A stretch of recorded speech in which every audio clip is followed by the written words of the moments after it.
유튜브로 읽는 박정희 전기 12권 부마 사태 전후 학생과 경찰의 충돌.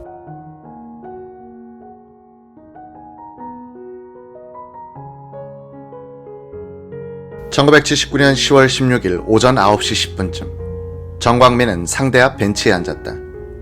벤치 앞으로 두 동급생이 지나가고 있었다. 정광민은 그들을 불러세워 조금 있다가 교실로 뛰어들 테니 분위기를 좀 잡아달라고 부탁했다. 오전 9시 30분 정광민은 먼저 상대 206호 강의실로 뛰어 올라갔다. 첫째 시간 수업이 끝나 둘째 시간을 기다리고 있던 학생들 가운데 그는 낯익은 얼굴을 찾아냈다. 1학년 때 친하게 지냈던 엄태원에게 정광민은 선언문 40장쯤을 슬며시 건네주면서 빨리 나눠주라고 눈짓을 했다. 복도에서 정광민은 또 친구 이성식을 만나 선언문 석장을 주었다. 무역과를 부탁한다. 한번 해볼게. 정광민의 목표는 같은 과의 306호 강의실이었다. 경제과 2학년생 40명쯤이 첫째 시간인 화폐금융론 강의가 일찍 끝나 앉은 채 중간에 대비한 공부를 하고 있었다. 정광민은 뒷문을 통해 뛰어들어왔다. 얼굴이 벌겋게 상기된 광민이 들어오는 것과 때맞춰 몇몇 학생이 미리 알고 우우 소리를 지르며 박수를 쳤다. 다른 학생들도 직감적으로 무슨 일이 일어나고 있는지 알았다. 정광민은 가방에서 선언문을 꺼내 책상을 돌면서 나눠주었다. 그는 이제 흥분 상태에 빠졌다. 나중에 자신이 교실에서 무슨 말을 했는지 기억해내지 못할 정도로 제정신이 아니었다. 여러분, 때가 왔습니다. 다른 곳과 연락이 돼 있습니다. 우리 모두 뛰어나갑시다. 나가자. 40명의 학생들은 우르르 몰려나갔다. 주저하는 학생은 한 명도 없었다. 왜 이 젊은이들이 조건 반사적으로 집단 행동에 나섰던가? 시대 정신에 압축된 모습이었다. 1970년대 학원 사찰 시대를 살아온 젊은이들의 가슴마다에 쌓여 있었던 분노와 정의감, 1970년대 말에 집중적으로 터진 박정권의 갖가지 부패상, 특히 언론이 연일 보도해온 YH 여공 사건과 김영삼 의원직 제명 사건, 그런 것들이 조성한 발화 환경에다가 하루 전에 있었던 선언문 살포 사건이 조성한 기대감, 이런 것들이 뒤엉켜 인화물질을 이루었고 그 한복판으로 정광민이란 불덩어리가 뛰어든 셈이었다. 사명감, 정의감, 울분으로 팽팽하게 부풀어 있는 풍선에 정광민은 바늘을 찌른 셈이었다. 그 에너지가 다 빠져나갈 때까지 사태는 자연 법칙에 따라 큰 물리적 운동으로 전개될 것이다. 경제과 2학년 학생들은 경영과 206호실을 지나가며 합류를 호소했다. 경영과 학생들도 엄태원으로부터 선언문을 받아 책상 위에 놓고 지휘자가 나타나길 기다리고 있다가 뛰쳐나왔다. 무역과, 회계학과 학생들도 소란스런 소리를 듣고 바깥으로 나왔다가 한 덩어리가 됐다. 이들이 인문사회학관 건물 앞으로 나왔을 때는 100명쯤의 덩어리가 생겼다. 정광민은 선언문 뒷면에 검은 사인펜으로 자유라고 휘갈겨 썼다. 그는 이 자유를 두 손으로 높이 쳐들고 앞장을 섰다. 흥에 겨워 어깨까지 흔들어가면서 정광민은 빠른 걸음으로 학생들을 상대 앞까지 이끌어갔다. 이곳에서 노래가 터져나왔다. 부산 데모의 주제가가 된 우리의 소원은 자유를 목이 터져라 불러댔다. 중간고사를 앞두고 도서관 안엔 1000명이나 되는 학생들이 모여 있었다. 앞들의 잔디와 벤치에도 200명쯤이 흩어져 있었다. 데모대는 도서관 잔디밭에 들어갔다. 모두 일어나자. 이런 고함 소리가 간간히 데모대 속에서 튀어나왔다.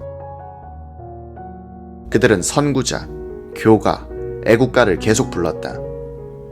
박기채 총장, 이충걸 학생처장, 신태곤 상대 학장, 오종석 상대 교무과장이 학생들을 제지하려고 달려온 것은 이때였다. 총장은 정광민의 어깨를 툭툭 치며 타이르듯 이제 그만 내려가라고 했다. 오 교수는 정광민의 허리띠를 붙들고 뒤로 끌어냈다. 큰 나무 밑으로 끌고 간 오 교수는 이것까지는 내가 책임진다. 학장실로 가자고 했다. 정광민은 말을 바로 받았다. 이젠 어쩔 수 없습니다. 2, 3년 살 각오를 하겠습니다. 끝까지 하겠습니다. 이 말을 남기고 그는 다시 대열로 돌아왔다. 20명의 잠복 형사들은 사태가 너무 빠르게 전개돼가는 바람에 어디서부터 손을 써야 할지 모르고 구경만 하고 있었다. 학생 데모는 초동 단계에서 깬다는 것이 원칙으로 돼 있었다. 그러나 깨고 들어갈 만한 틈이 보이지 않았다. 몇몇 형사들은 학생들의 팔을 잡아당기며 학생, 이러면 안 돼 라고 말려보았으나 막무가내였다. 서면 근방의 소매치기 소탕으로 이름을 날리고 있었던 30세의 이성희 형사는 김성수 형사의 팔을 툭 치며 이제 깨버리자 라고 속삭였다. 그때 정광민은 친구로부터 선언문을 한 장 받아들고 도서관 안으로 뛰어들어갔다. 열람실을 돌아다니며 아직도 공부하고 있던 학생들에게 우리 일어납시다 라고 소리쳤다. 정광민이 다시 잔디밭으로 나오는 것을 기다렸다가 두 형사는 학생들을 헤집고 그를 향해 뛰어들어갔다. 이 형사가 정광민의 멱살을 잡는 것과 동시에 두 사람은 학생들에게 둘러싸였다. 누군가가 면도칼이 아니면 만년필 촉 같은 날카로운 쇠붙이로 이 형사의 손바닥을 그었다. 학생들은 우르르 달려들어 욕설을 퍼부으며 두 형사를 차고 밟고 했다. 잔디밭 가장자리로 몰린 두 형사는 그만 계단 밑으로 굴러떨어졌다. 두 형사가 자신의 직분을 다하고자 한 이 체포 시도는 노래만 부르고 있던 학생들에게 큰 자극을 주었다. 꺼져가던 열기에 휘발유를 부은 꼴이 됐다. 두 형사의 행동으로 자극받은 구경꾼 학생들도 한꺼번에 데모 대열에 끼어들었다. 도서관 안에서도 학생들이 우르르 쏟아져 나왔다. 형사의 기습은 시위 대열을 300명에서 1000명으로 불어나게 했다. 저절로 5줄의 어깨동무 대열이 이루어졌다. 대열은 계단을 내려가 상대 쪽으로 뛰기 시작했다. 꿈틀꿈틀하는 용의 몸뚱아리처럼 대열은 끊임없이 이어졌다. 뒤늦게 달려온 학생들이 잇따라 이 흐름에 말려 들어가고 있었기 때문이다. 여학생들도 끼어들었다. 데모에 소극적이게 마련인 복학생과 4학년 학생, 심지어 대학원생들까지 합류했다. 몇몇 교수들은 대열과 같이 뛰면서 학생들을 잡아당겼으나 오히려 학생들에게 질질 끌려갔다. 대열은 아스팔트 산책로를 따라 상대를 지나 신관을 한 바퀴 돌고 스탠드를 가로질러 운동장으로 내려갔다.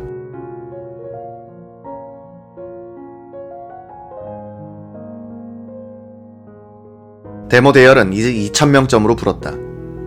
유신, 철폐, 처음으로 구호가 터져 나왔다. 시위 대열은 운동장을 한 바퀴 돌았다. 교련 수업을 받고 있던 ROTC 학생들이 넋을 잃고 쳐다보고 있었다. 데모 대열은 신정문으로 향해 나갔다. 철문은 굳게 닫혀 있었다. 철문 바깥엔 스파르타 병정들처럼 방패와 방석무로 무장한 경찰관들이 진을 치고 있었다. 학생들은 농구 골대를 밀고 와 신정문에 이르는 비탈길로 굴렸으나 쇠문은 끄떡도 안 했다. 보도에 깔린 붉은 보판을 깨어 경찰 대열에 집어던지는 학생들도 있었다. 오전 10시 15분 신정문 바깥에서 동네 경찰서장은 진압부대의 캠퍼스 돌격을 명령했다. 맨 앞장을 선 것은 페퍼 포그를 뿌리는 지프차였다. 블랙 마리아란 별명이 붙은 이 차는 하얀 가스를 내뿜으면서 교정으로 천천히 들어왔다. 그 뒤로 얼굴을 방석철망으로 가린 초록빛의 대열이 발맞춰 따라 들어왔다.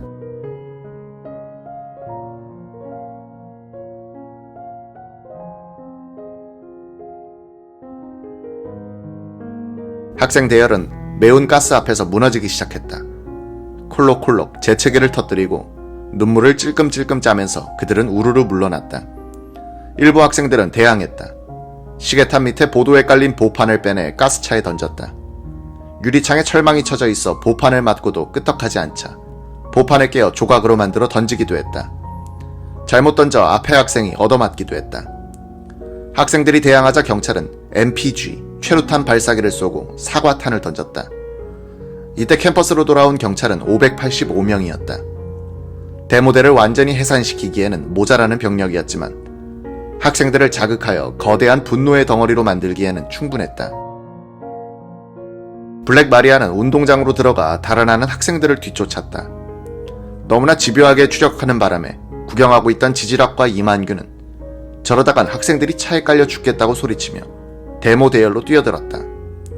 달아나는 어느 학생이 갈지자를 그리며 블랙 마리아의 추적을 뿌리치려고 해도 지프차는 스탠드 바로 밑까지 깔아 죽일 듯 그 학생을 몰아갔고 학생들은 야유를 보냈다. 사학과 졸업반은 운동장에서 우우우 하는 함성이 터져나올 때까지 강의실에서 수업을 받고 있었다. 교수가 바깥에 신경을 쓰지 말고 공부나 하자고 했으나 창문을 통해 들어오는 매운 체류탄 가스는 학생들을 행동으로 몰아세웠다. 학생들은 교수의 눈치도 보지 않고 몰려나갔다. 모두 본관으로 들어가라. 경찰은 경고방송과 동시에 최루탄을 쐈다. 2, 3층의 유리창이 최루탄을 맞고 박살이 났다. 유리 조각이 좌르르 우박처럼 떨어졌다. 학생들은 본관으로 피해 들어가 창문을 통해 경찰에 욕을 퍼부었다. 창가에 서지 마라. 경찰의 두 번째 최루탄 세례가 유리창으로 날아왔다. 와장창 와장창. 곳곳에서 창문이 깨지고 복도는 최루가스로 뒤덮였다. 많은 교수들도 모멸감을 느꼈다. 몇 분 전까지만 해도 너희들이 무얼 아느냐고 데모하는 제자들을 꾸짖고 있었던 교수들은 이젠 학생들과 마음속에서 같은 편이 되고 있었다. 경찰의 캠퍼스 돌격은 방관하던 학생들을 참여자를 더 용기 있는 시위자들로 만들었다. 이 교정 진압작전 이후에는 막는 쪽과 외치는 쪽이 있을 뿐이었다. 방관자의 설당을 없애버린 것은 바로 경찰이었다. 학생들은 경찰이 일단 운동장으로 물러나자 다시 모이기 시작했다. 문창회관 앞에서는 700명 남짓한 무리가 모였다.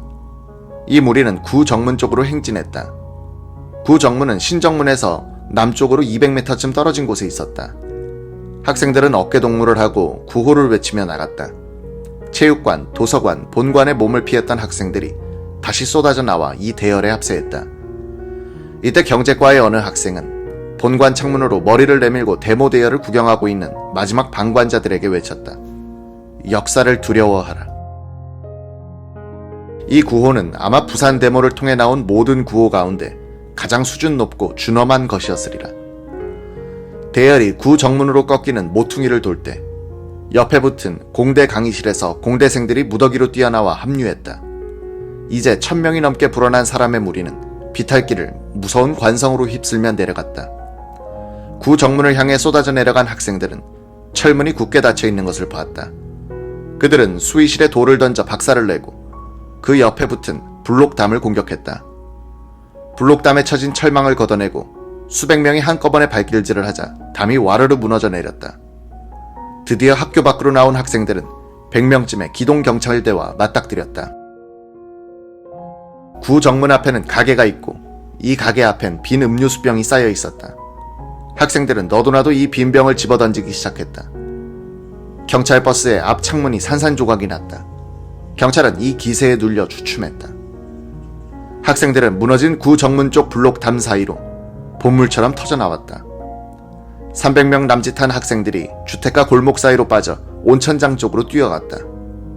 10월 16일 오전 11시 부산대 도서관 앞. 도서관 앞엔 2000명가량의 학생들이 모였다. 수백 명의 사복 형사와 교수들, 그리고 정보 형사들의 카메라 렌즈 앞에서 무역과 김창수가 학생들을 모두 앉도록 했다. 선언문 낭독이 있어야 할 차례였다. 정광민은 자기가 쓴 선언문을 꺼내 읽으려 했다. 그러나 희미하게 등사돼 아예 글자를 알아볼 수 없었다. 정광민이 머뭇거리는 것을 보고 친구가 전날 받았던 이진걸의 선언문을 건네주었다. 정광민은 우리는 학원 내 일체 외부 세력을 배격한다는 선언문을 우렁찬 목소리로 읽어내려갔다.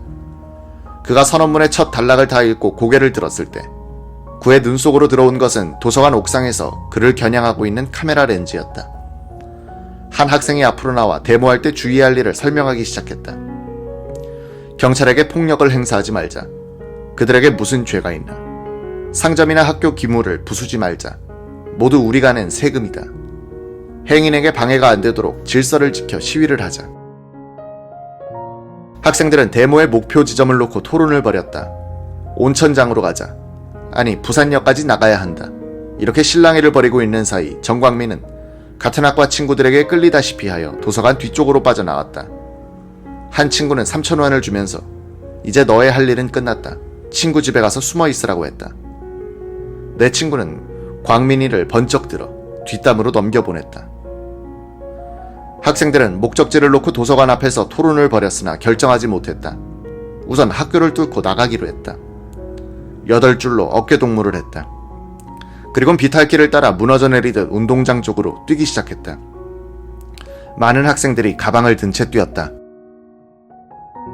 여학생들은 콜라와 사이다를 한아름 사가지고 와 대열과 나란히 뛰면서 남학생들에게 나눠줬다. 경찰은 이제 이번 데모가 옛날에 그 어떤 학생 데모와도 다른 성격을 띄어가고 있음을 어렴풋이 눈치채기 시작했다. 가장 큰 특징은 놀라운 자발성이었다. 졸업반 학생과 여학생까지 스스로 끼어들고 있었다. 어느 누구도 체면치레로 행동하는 것 같지는 않았다. 학생들과 교수들이 실랑이를 벌여 자중질환이 생기고 여기에서 데모의 김이 새버리는 그런 일도 일어나지 않았다. 그날 캠퍼스에 있었던 학생들 가운데 90% 이상이 대열에 끼어들었다. 전에 없던 높은 참여율이었다. 더구나 이들은 2번이나 깨어져 흩어졌다가도 3번이나 다시 뭉쳐 더 거센 도전을 해왔다. 학생들의 상기된 얼굴은 신념으로 빛났고 장난삼아 데모하는 사람은 아무도 없는 것 같았다. 시위 대열은 갑자기 방향을 바꿔 운동장 북쪽의 사대부속 고등학교 담 쪽으로 뛰기 시작했다. 이 담엔 셔터식 철문이 달려 있었다. 학생들이 밀어붙이자 문이 떨어져 나갔다. 이곳으로 서로 먼저 나가려고 학생들이 엉겨붙었다. 이때 누군가가 질서 유지라고 구호를 선창했다. 질서, 유지. 어느새 합창으로 변했고 학생들은 질서를 되찾았다. 10월 16일 정오 부산대학. 한편 경찰이 뒤늦게 4대 부속고 담을 봉쇄하자 미처 바깥으로 나가지 못한 학생들 2,000명가량은 어깨동무를 한 채 대학 운동장을 계속 맴돌았다. 오후 1시쯤부터 학생들은 교정을 떠나기 시작했다. 경찰은 학생들이 집으로 돌아가는구나 라고 생각했다. 학생들이 정문을 나서는 데는 굳이 말릴 까닭을 찾을 수 없었다. 학교 당국에서도 오후에는 수업을 하지 않기로 했으니 돌아가라고 하지 않았던가. 경찰은 자기들에게 도발을 하지 않고 교문을 지나가는 학생들에게는 손댈 수 없었다. 경찰은 곧 학생들이 가는 곳이 부산역이라는 것을 확인했다. 이성희 형사는 학생들 사이를 돌아다니면서 부산역에서 만나자는 얘기를 여러 번 들을 수 있었다. 공중전화 부스 옆에선 어떤 학생이 우리는 했다, 너희들은 무엇하느냐고 소리치는 것도 엿들었다. 이 정보는 부산시경에 즉시 보고됐다. 동아대학교를 비롯한 다른 대학에도 경찰의 비상망이 쳐졌다. 학생들이 캠퍼스를 빠져나간 뒤에 박기채 총장은 교수들을 강당에 모았다. 인류 역사 시작 이래로 젊은이들은 항상 과격한 행동을 해왔습니다. 우리는 면학 분위기를 되살리는데 최선을 다합시다. 그 짤막한 당부의 말을 던지고 강당을 나가버렸다. 10월 16일 오전 서울. 부산대학교가 최루가스와 함성으로 휩쓸리고 있던 이날 오전 국회 본회의는 휴회 기간 중에 사망한 유정회, 김성환 의원에 대한 묵념을 올리고 의원직을 승계한 고기남 의원 선서를 듣고 5분 만에 끝났다. 김영삼 총재 제명 이후 처음 열린 본회의장에서 여당 의원들은 텅 빈 야당 의석을 의식해서인지 좌석에 앉아 조용하게 대화를 나누는 등 을씨년스러운 분위기였다. 공화당 의장설이 박준규는 기자들과 만나 신민당 의원들의 의원직 사퇴 문제에 대해 야당 의원들이 자살한다고 해도 곡할 사람이 있는 줄 아느냐고 격한 목소리로 말했다. 이날 오전 박 대통령은 한강을 가로지른 11번째의 다리 성수대교 개통식에 참석하여 테이프를 끄는 뒤 강남 쪽으로 걸어서 건넜다. 이어서 여의도에 있는 한국기계공업진흥회관을 방문해 한국기계교역전을 둘러봤다. 박 대통령은 전시장에 온 일반 시민들과 일일이 인사를 나눴다. 박 대통령이 전시장을 떠날 때 관람객들이 바깥으로 나와 박수를 치자 손을 들어 답례했다.